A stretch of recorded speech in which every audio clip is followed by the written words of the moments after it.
ప్రతి ఆడబిడ్డకు సారె పెట్టాలని ఈ ప్రభుత్వం మీ సోదరుడు ఈరోజు చేస్తున్న ప్రయత్నాన్ని నిండు మనసుతో ఆడబిడ్డల్ని ఆశీర్వదించవలసిందిగా కోరుకుంటూ ఎవరు ఆందోళన చెందవలసిన అవసరం లేదు, ఎవరు రాలేదు అని బాధపడాల్సిన అవసరం లేదు. ప్రతి ఆడబిడ్డకు చీర చేర్చే బాధ్యత ఈ ప్రభుత్వం తీసుకుంటుంది, సీతక్క గారు తీసుకుంటారు. స్వయంగా సీతక్క గారు ఈ కార్యక్రమాన్ని పర్యవేక్షిస్తారు.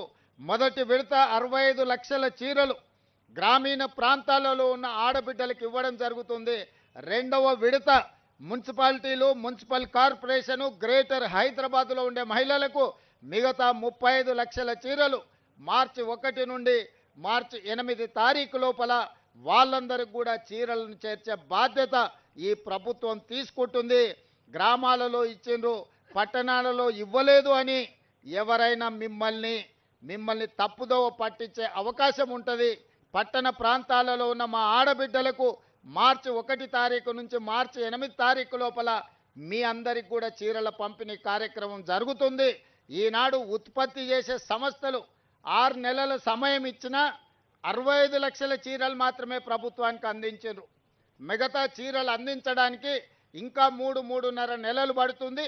ఆ 35 లక్షల చీరలు కూడా పంపిణీ చేసి ఆడబిడ్డల ఆత్మగౌరవాన్ని పెంచడానికి మన ప్రభుత్వం ప్రయత్నం చేస్తుంది.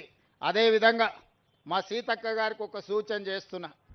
మా సహచర మంత్రివర్గ సభ్యులు, రాజ్యసభ సభ్యులు, లోక్సభ సభ్యులు, శాసన మండలి సభ్యులు, శాసన సభ్యులు, మా గ్రేటర్ హైదరాబాద్ మేయర్ గారు, డిప్యూటీ మేయర్ గారు మా ఇందిరమ్మ చీరలు కట్టుకోవాలి. మా కార్పొరేషన్ చైర్పర్సన్స్ కూడా ఇందిరమ్మ చీరలు కట్టుకోవాలి. మా ఐఏఎస్ ఐపీఎస్ అధికారులు కూడా ఇందిరమ్మ చీర కట్టుకొని ప్రజలందరికీ కనిపించే విధంగా మీ సోదరుడు రేవంత్ అన్న తెలంగాణ ప్రభుత్వం ఇచ్చిన చీర మా ఆడబిడ్డలందరూ కట్టుకున్నారు, కట్టుకుంటారు. వాళ్ళందరూ ఆత్మగౌరవంతో ఈ చీరను కట్టుకున్నారని మనం ఎట్టే తెలంగాణ సారే బ్రాండ్ అంబాసిడర్లుగా మీరే ఉండాలి.